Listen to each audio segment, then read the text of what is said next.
అనొచ్చు అనొచ్చు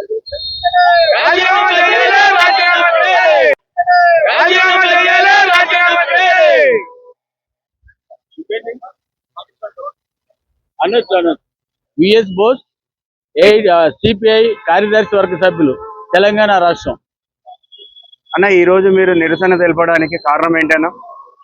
నిన్నటి రోజున కాశ్మీర్ ప్రాంతంలో పహల్గామ్ అనే ప్రాంతంలో పాకిస్తాన్ ప్రేరేపిత ఉగ్రవాదులు అన్యాయంగా అక్రమంగా మన ప్రాంతంలో చేరి పర్యాటకులను చంపడం అనేది చాలా దుశ్చర్య. దాన్ని మేము తీవ్రంగా ఖండిస్తున్నాం.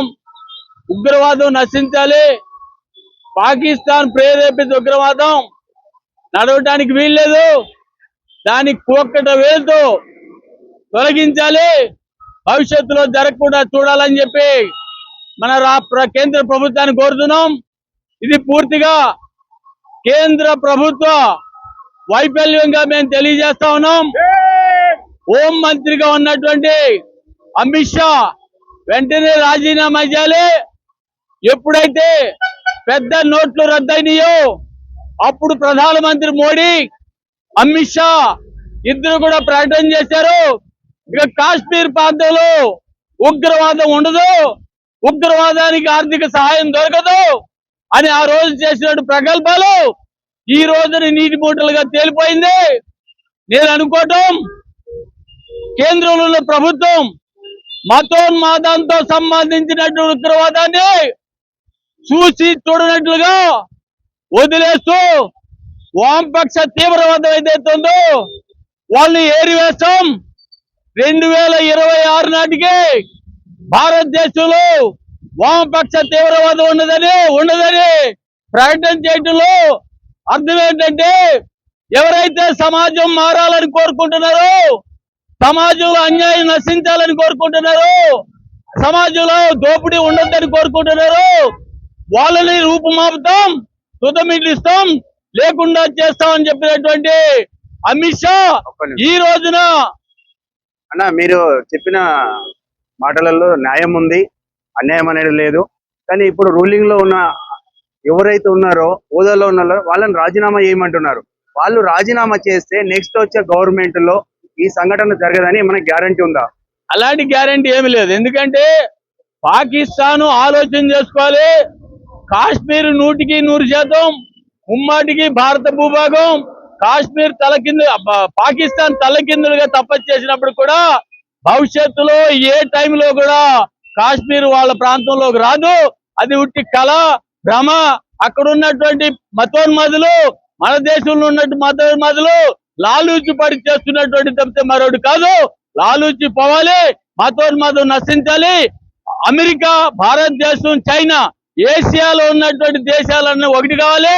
యూరోప్ చేస్తున్నటువంటి దాడిని, అది ఆర్థికంగా కానివ్వండి, వ్యాపారంగా కానివ్వండి, మరొక రకంగా చేస్తున్న దాడిని అమెరికా దాన్ని ఎదుర్కోవాలంటే అమెరికా, ఏషియాలో ఉన్నటువంటి పాకిస్తాను, చైనా, ఇండియా అన్ని కలిసి ఒకటిగా ముందుకెళ్లాలని చెప్పి మేము కోరుకుంటున్నాం.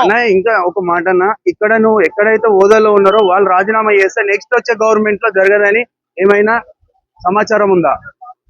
లేదు కదా. ఉగ్రవాదం అమిత్ షా రాజీనామా చేస్తే నెక్స్ట్ జరగదని లేదు కదా. కాంగ్రెస్ ప్రభుత్వంలో గిట్ట ఇంతకంటే ఎక్కువైనాయి కదా. ఇప్పుడు బీజేపీ ప్రభుత్వంలో ఇప్పుడు రెండోసారి కావడం, మరి కాంగ్రెస్ ప్రభుత్వంలో చాలా అయినాయి.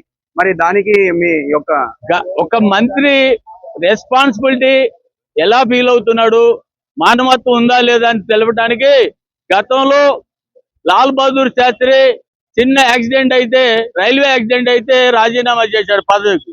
అంత చేయాల్సిన అవసరం లేదు. కానీ ఈ రోజున ఇంతమందిని అన్యాయంగా అక్రమంగా ఉగ్రవాదాన్ని పోషిస్తున్నటువంటి ఆమె పాకిస్తాన్ ప్రోత్సహించినటువంటి ఉగ్రవాదం చేయడం మూలంగా ఒక మంత్రి రాజీనామా చేస్తే అది ఒక సెన్సేషనల్ అవుతుంది. భవిష్యత్తులో వచ్చేటటువంటి మంత్రికి కూడా ఒక వార్నింగ్ లాగా ఉంటుందని చెప్తున్నాం తప్పితే అమిత్ షా పోయి ఇంకోటి వస్తే ఆగిపోతుందని మేము అంటలే. కాకపోతే అమిత్ షా బాధ్యత తీసుకోవాలి. బాధ్యతలో ఉన్నాడు కాబట్టి రాజీనామా చేయాలని కోరుతున్నాం. రాజీనామా చేయటం మూలంగా ఈ ఉగ్రవాదం ఆగదు.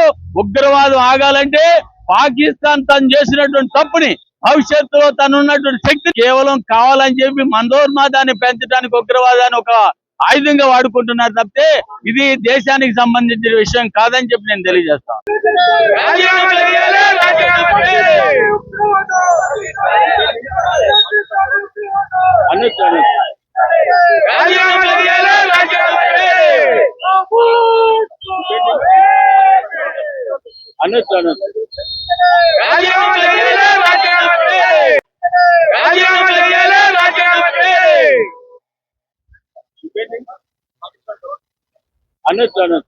విఎస్ బోస్ సిపిఐ కార్యదర్శి వర్గ సభ్యులు తెలంగాణ రాష్ట్రం.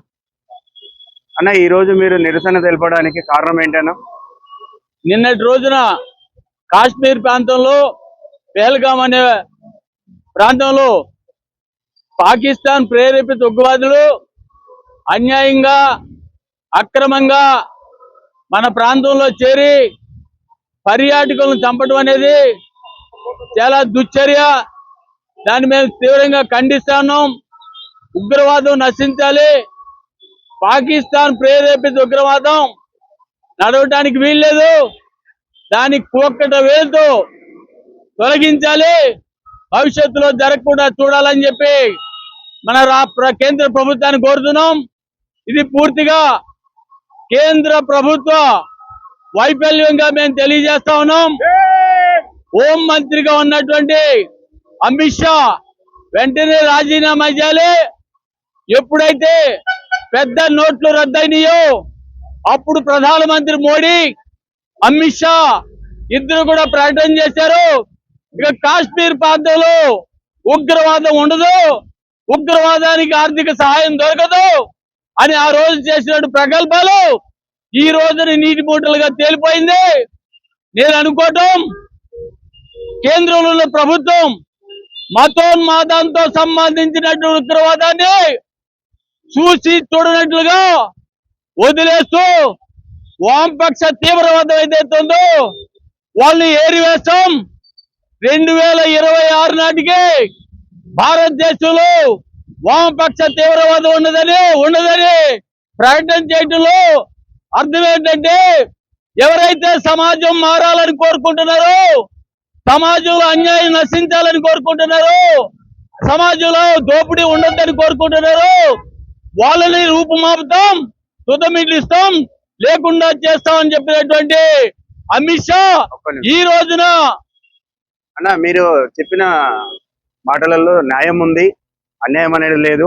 కానీ ఇప్పుడు రూలింగ్ లో ఉన్న ఎవరైతే ఉన్నారో, హోదాలో ఉన్నారో వాళ్ళని రాజీనామా చేయమంటున్నారు. వాళ్ళు రాజీనామా చేస్తే నెక్స్ట్ వచ్చే గవర్నమెంట్ లో ఈ సంఘటన జరగదని మనకి గ్యారంటీ ఉందా? అలాంటి గ్యారంటీ ఏమి లేదు. ఎందుకంటే పాకిస్తాన్ ఆలోచన చేసుకోవాలి. కాశ్మీర్ 100% ముమ్మాటికి భారత భూభాగం. కాశ్మీర్ పాకిస్తాన్ తలకిందులుగా తపస్సు చేసినప్పుడు కూడా భవిష్యత్తులో ఏ టైంలో కూడా కాశ్మీర్ వాళ్ళ ప్రాంతంలోకి రాదు. అది ఉట్టి కళ, భ్రమ. అక్కడ ఉన్నటువంటి మతోన్మాదులు, మన దేశంలో ఉన్నట్టు మతోన్మాదులు లాలూచి పడి చేస్తున్నటువంటి తప్పితే మరొకటి కాదు. లాలూచి పోవాలి, మతోన్మాదం నశించాలి. అమెరికా, భారతదేశం, చైనా, ఏషియాలో ఉన్నటువంటి దేశాలన్నీ ఒకటి కావాలి. యూరోప్ చేస్తున్నటువంటి దాడిని, అది ఆర్థికంగా కానివ్వండి, వ్యాపారంగా కానివ్వండి, మరొక రకంగా చేస్తున్న దాడిని అమెరికా దాన్ని ఎదుర్కోవాలంటే ఏషియాలో ఉన్నటువంటి పాకిస్తాను, చైనా, ఇండియా అన్ని కలిసి ఒకటిగా ముందుకెళ్లాలని చెప్పి మేము కోరుకుంటున్నాం. ఇంకా ఒక మాట అన్న, ఇక్కడ నువ్వు ఎక్కడైతే హోదాలో ఉన్నారో వాళ్ళు రాజీనామా చేస్తే నెక్స్ట్ వచ్చే గవర్నమెంట్ లో జరగదని ఏమైనా సమాచారం ఉందా? లేదు కదా. ఉగ్రవాదం అమిత్ షా రాజీనామా చేస్తే నెక్స్ట్ జరగదని లేదు కదా. కాంగ్రెస్ ప్రభుత్వంలో గిట్ట ఇంతకంటే ఎక్కువైనాయి కదా. ఇప్పుడు బీజేపీ ప్రభుత్వంలో ఇప్పుడు రెండోసారి కావడం, మరి కాంగ్రెస్ ప్రభుత్వంలో చాలా అయినాయి. మరి దానికి మీ ఒక మంత్రి రెస్పాన్సిబిలిటీ ఎలా ఫీల్ అవుతున్నాడు, మానవత్వం ఉందా లేదా అని తెలపడానికి గతంలో లాల్ బహదూర్ శాస్త్రి చిన్న యాక్సిడెంట్ అయితే, రైల్వే యాక్సిడెంట్ అయితే రాజీనామా చేశాడు పదవికి. అంత చేయాల్సిన అవసరం లేదు. కానీ ఈ రోజున ఇంతమందిని అన్యాయంగా, అక్రమంగా ఉగ్రవాదాన్ని పోషిస్తున్నటువంటి ఆమె పాకిస్తాన్ ప్రోత్సహించినటువంటి ఉగ్రవాదం చేయడం మూలంగా ఒక మంత్రి రాజీనామా చేస్తే అది ఒక సెన్సేషనల్ అవుతుంది. భవిష్యత్తులో వచ్చేటటువంటి మంత్రికి కూడా ఒక వార్నింగ్ లాగా ఉంటుందని చెప్తున్నాం తప్పితే అమిత్ షా పోయి ఇంకోటి వస్తే ఆగిపోతుందని మేము అంటలే. కాకపోతే అమిత్ షా బాధ్యత తీసుకోవాలి. బాధ్యతలో ఉన్నాడు కాబట్టి రాజీనామా చేయాలని కోరుతున్నాం. రాజీనామా చేయటం మూలంగా ఈ ఉగ్రవాదం ఆగదు. ఉగ్రవాదం ఆగాలంటే పాకిస్తాన్ తను చేసినటువంటి తప్పుని భవిష్యత్తులో తనున్నటువంటి శక్తి కేవలం కావాలని చెప్పి మందోన్మాదాన్ని పెంచడానికి ఉగ్రవాదాన్ని ఒక ఆయుధంగా వాడుకుంటున్నారు తప్పితే ఇది దేశానికి సంబంధించిన విషయం కాదని చెప్పి నేను తెలియజేస్తాను.